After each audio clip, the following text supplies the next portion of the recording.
morning students. After a long time we start again our new topic, new chapter BOP, balance of payment. इसके बारे में हम बात करेंगे कि बैलेंस ऑफ पेमेंट होता क्या है। बैलेंस ऑफ पेमेंट है वो एक अकाउंटिंग स्टेटमेंट है जिसमें क्या होता है कि अकाउंटिंग स्टेटमेंट का मतलब क्या, एक लेखा जोखा रखता है एक देश कि उसने कितने पैसे तो उसके पास आए और कितने उसने दूसरे देशों को भुगतान किए। ठीक है, जैसे हमने बजट में क्या देखा था, गवर्नमेंट की इनकम और एक्सपेंडिचर देखे थे ना, ऐसे ही ये एक अकाउंटिंग स्टेटमेंट होती है जो ब्यौरा रखती है किस चीज का, इनकम एंड एक्सपेंडिचर का ऑफ ए कंट्री। ठीक है, रिसीव्स एंड पेमेंट्स का of a country with rest of the world. ठीक है, विश्व में जो अदर कंट्रीज है ना, दूसरे देश हैं, उनके साथ हमारे देश का क्या लेन देन हुआ, कितने पैसे गए, कितने हमें मिले, उन सभी का लेखा जोखा जो होता है ना, अकाउंटिंग स्टेटमेंट उनकी बनाई जाती है, उसे हम क्या कहते हैं, बैलेंस ऑफ पेमेंट कहते हैं, बीओपी कहते हैं।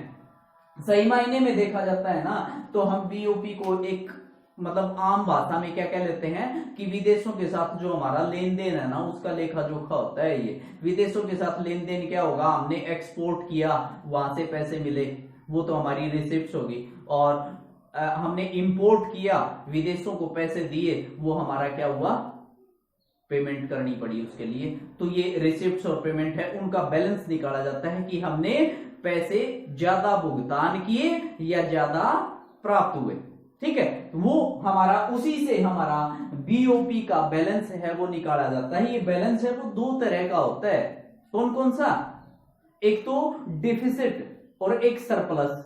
डिफिसिट कब होगा, जब हमने भुगतान तो ज्यादा करा और प्राप्त हुए कम, तब तो क्या है, बीओपी हमारा क्या है, डिफिसिट है, घाटे का। आपने सुना होगा बैलेंस ऑफ पेमेंट घाटे का, डिफिसिट। और एक होता है सरप्लस, जिस टाइम हम एक्सपोर्ट तो ज्यादा करते हैं, यानी कि हमें प्राप्त तो ज्यादा होता है लेकिन भुगतान कम करते हैं, तब हमारा क्या होता है, बीओपी सरप्लस होता है। ठीक है, तो अब हम बीओपी के बारे में सबको पता चल गया होगा कि बीओपी होता क्या है, बैलेंस ऑफ पेमेंट है वो क्या है। क्या है, ये एक अकाउंटिंग स्टेटमेंट है जो एक देश दूसरे देशों के साथ जो लेन देन करता है उसका लेखा जोखा, उसका बैलेंस है वो यहां रखा जाता है, इसमें अकाउंटिंग स्टेटमेंट में उसको लिखा जाता है, तो वो हमारा क्या होता है, बीओपी होता है। ठीक है, और देश इसको बीओपी को मोस्टली एक अकाउंटिंग ईयर के लिए बनाता है। ठीक है, एक साल के लिए ये बीओपी है वो बनाया जाता है, मोस्टली अकाउंटिंग ईयर के लिए, यानी कि 1 अप्रैल से लेकर के 31 मार्च तक का ब्यौरा इसमें रखा जाता है कि हमने कितना भुगतान किया है रेस्ट ऑफ द वर्ल्ड को और वहां से कितना हमें प्राप्त हुआ है। तो अब जो बीओपी है ना उसके कुछ कंपोनेंट हैं, यानी कि बीओपी को अलग अलग हिस्सों में लिखा जाता है। एक स्टेटमेंट हम बनाते हैं, जैसे उसको अलग अलग सेगमेंट में डिवाइड कर लिया जाता है। ठीक है, एक तरफ जो विजिबल आइटम है उनको रख दिया, एक तरफ इनविजिबल आइटम को रख दिया, एक ये कह लो कि हम इसको 3 हिस्सों में अलग अलग करके 3 अलग अलग सेगमेंट में जो ट्रांजैक्शन होती है ना उनको 3 अलग अलग ट्रांजैक्शन जो सेगमेंट है उनमें हम स्टडी करेंगे। तो आज हम स्टडी करते हैं इसका फर्स्ट कंपोनेंट हमारा है करंट अकाउंट, सेकंड हमारा है कैपिटल अकाउंट और ऑफिशियल रिजर्व अकाउंट। बीओपी के कंपोनेंट को 3 अलग अलग जो कंपोनेंट है वो बना दिए, यानी कि जो ट्रांजैक्शन हम रिकॉर्ड करते हैं ना बीओपी में उनको 3 अलग अलग सेगमेंट्स में अलग अलग हिस्सों में डिवाइड कर लिया ताकि हमें स्टडी करने में इजी रहे और जो बीओपी हम बनाते हैं ना उसको बनाने में हमें आसानी रहे। हम अलग अलग तरह के आइटम हैं जिनके कैरेक्टर्स हैं वो मिलते जुलते हैं, उनको एक अलग हिस्से में रख लें। जैसे अकाउंट्स में हम रखते हैं ना करंट असेट्स हैं उनको एक जगह रख लेते हैं, जो फिक्स्ड असेट्स हैं उनको एक जगह, लायबिलिटीज हैं उनको अलग अलग जैसे रखते हैं, तो इसी तरह से यहां भी हमने 3 अलग अलग सेगमेंट इसके बनाए। पहले हम बात करते हैं करंट अकाउंट की। करंट अकाउंट क्या होता है, करंट अकाउंट में हम सिर्फ वही आइटम रखते हैं जो हमारी असेट्स और लाइबिलिटीज हैं, यानी कि एक देश है उसकी असेट्स और लाइबिलिटीज को इफेक्ट नहीं करती, ऐसी आइटम्स जो भी होंगी उनको हम कहां रखेंगे, करंट अकाउंट में रखेंगे। करंट अकाउंट में कौन कौन सी आइटम आएंगी, जिन आइटम्स से ना तो लाइबिलिटी इंक्रीज होगी ना डिक्रीज होगी, ठीक है, ना असेट्स इंक्रीज होंगी ना डिक्रीज होंगी, यानी कि एक देश की असेट्स और लाइबिलिटीज हैं उनको इफेक्ट ना करने वाले सारे आइटम कहां आ जाएंगे, करंट अकाउंट में आ जाएंगे। अब करंट अकाउंट है उसमें कौन कौन से आइटम आ जाएंगे उनके बारे में हम बात करेंगे। पहला हमारा है export and import of goods, export and import, दो चीजें, किसका, गुड्स का। इसको हम विजिबल आइटम भी बोलते हैं, ठीक है, विजिबल ट्रेड भी कह देते हैं।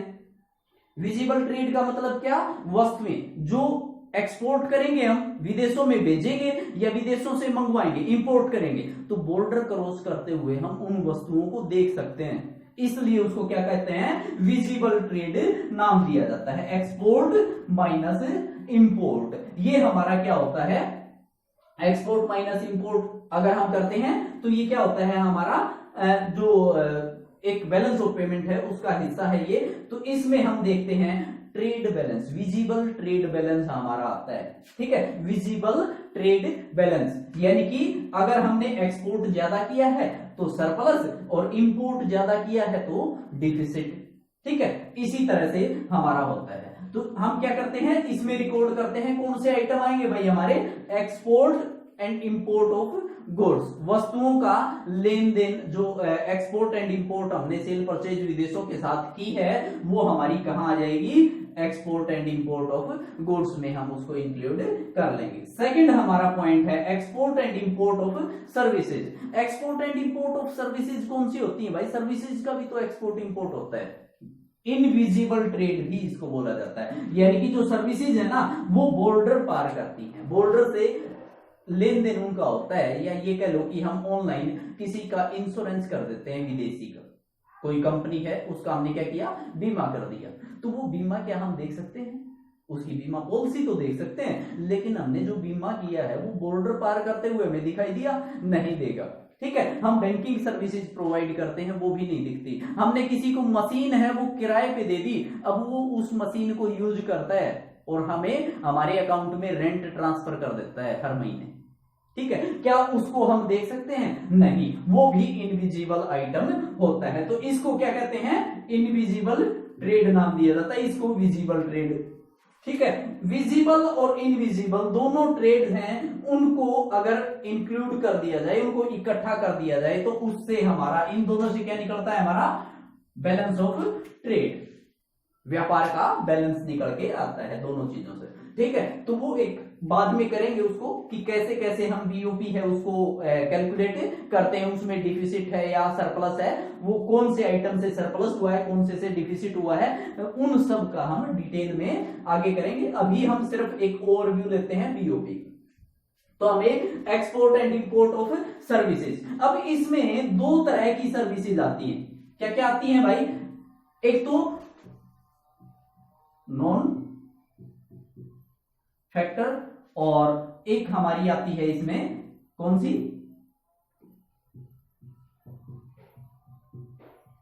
फैक्टर सर्विसेज, ठीक है, नॉन फैक्टरल और फैक्टर सर्विसेज। अब फैक्टर सर्विसेज कौन सी होती है, मैंने बताया आपको अभी एक एग्जांपल दिया था कि हमने विदेशों में कोई मशीन है वो किराए पे दे दी, या किसी को पैसे उधार दे रखे हैं वहां से हमें इंटरेस्ट मिला, पैसे उधार दे रखे उनका ब्याज मिला, या हमने कोई मशीन किराए पे दे रखी है उसका रेंट मिला, ठीक है, या फिर हमने वहां पे कोई बिल्डिंग बना रखी थी वो बिल्डिंग रेंट पे दे दी उसका रेंट मिला, या हमने वहां पे कोई उद्योग लगा रखा है उससे हमें, कोई इंटरप्राइजेज है वो लगा रखी है उससे हमें प्रॉफिट मिला, वो सारे क्या है, हमें वहां पे हमने कोई फैक्टर है वो दिया हुआ है, ठीक है, फैक्टर प्रोवाइड किया है, उस फैक्टर के बदले में हमें कुछ मिल रहा है तो वो क्या है, फैक्टर सर्विस में आएगा। और नॉन फैक्टर कौन सी है भाई, जिनके बदले में हमने कुछ नहीं दिया, यानी कि कोई साधन है वो उपलब्ध नहीं करवा रखा। फैक्टर क्या होते हैं, प्रोडक्शन में जो यूज होने वाले साधन उनको फैक्टर बोला जाता है। हमने कोई चीज नहीं दी, यानी कि सिर्फ जैसे इंश्योरेंस है या बैंकिंग सर्विसेज हैं, उनको हम क्या कहते हैं, नॉन फैक्टर सर्विसेज उनको कहा जाता है। तो फैक्टर सर्विसेज और नॉन फैक्टर सर्विसेज दोनों का जो लेन देन होता है ना, वो हमारा कहां आता है, export and import of factor and non factor services, वो हमारा पॉइंट 2 में आता है। ठीक है, उसके बाद हमारा तीसरा पॉइंट बनता है करंट ट्रांसफर्स का। करंट ट्रांसफर्स क्या होते हैं, ये वन वे ट्रांसफर होते हैं, एक तरफा जाते हैं ये। ठीक है, जैसे हमने यहां गुड्स इंपोर्ट एंड एक्सपोर्ट किया, हमने एक्सपोर्ट किया गुड्स का, तो क्या होगा, गुड्स तो जाएंगे, ठीक है, और वहां से पैसे हैं वो हमारे आएंगे।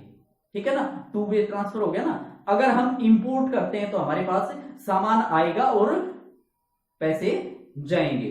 ठीक है, ऐसे ही सर्विसेज हैं, हमने किसी का बीमा किया है तो उसको बीमा तो जाएगा, यानी कि उसको जो इंश्योरेंस फैसिलिटीज हैं वो तो उसको मिलेंगी, और वहां से उसके बदले में हमें क्या मिलेगा, प्रीमियम मिलेगा। हमने किसी को मशीन है वो किराए पे दे रखी है, मशीन का तो वो यूज करेगा, यूटिलाइजेशन हो रहा है वहां पे, और उसके बदले में हमें रेंट मिल रहा है। तो ये क्या है, टू वे ट्रांसफर थे दोनों। ये कौन से थे, टू वे ट्रांसफर, यानी कि एक तरफ कुछ जाएगा तो दूसरी तरफ हमें कुछ मिलेगा। लेकिन जो करंट ट्रांसफर्स होते हैं ना, वो वन वे ट्रांसफर होते हैं। इसमें हमारे आते हैं गिफ्ट्स वगैरह, कोई ग्रांट आ गई, कोई जो आपदा के समय पे हेल्प मिलती है हमें, ठीक है, वो सब चीजें कहां आती हैं, करंट ट्रांसफर में आती हैं। ठीक है, इसको वन वे ट्रांसफर क्यों कहा जाता है, क्योंकि हमने किसी को गिफ्ट दे दिया, क्या उसके बदले में हमें कुछ चाहिए, उससे कुछ नहीं लेंगे हम। ठीक है, ना वो वापस गिफ्ट लेंगे, ना उससे कुछ पैसे लेंगे, वो क्या है, एक गिफ्ट है, तो वो वन वे ट्रांसफर है, उसको हम करंट ट्रांसफर है उसकी कैटेगरी में रखते हैं। जैसे नेपाल में भूकंप आ गया, ठीक है, या बाढ़ आ गई, हमने क्या किया, वहां पैसे भेज दिए हमारे देश में से, यहां से इकट्ठे करके हमने उसको डोनेट कर दिया, डोनेशन दे दिया, चंदा दे दिया, तो वो क्या हम वापस लेंगे, नहीं। तो इसलिए उसको हम करंट ट्रांसफर या वन वे ट्रांसफर उसको कहा जाता है। ये भी हमारा जो करंट अकाउंट है उसका एक हिस्सा होता है, एक कंपोनेंट होता है। तो हमारे करंट अकाउंट के कितने कंपोनेंट हुए, 3 कंपोनेंट्स हैं, जिनके बारे में हमने स्टडी किया। Visible trade, invisible trade. Invisible trade में फैक्टर सर्विस और नॉन फैक्टर सर्विस और करंट ट्रांसफर, इन चीजों के बारे में हमने इसमें देखा। हमारी नेक्स्ट वीडियो है उसमें हम कैपिटल अकाउंट और ऑफिशियल रिजर्व अकाउंट है उनके बारे में स्टडी करेंगे। आज के लिए मैं इतना ही करवाऊंगा, उससे आगे हम थोड़ा सा और ज्यादा डिटेल में जाएंगे। तो स्टार्टिंग है चैप्टर की, तो इतना ही काफी है आज के लिए। अगर कोई प्रॉब्लम आती है तो मेरे से डिस्कस करना। Okay, thank you.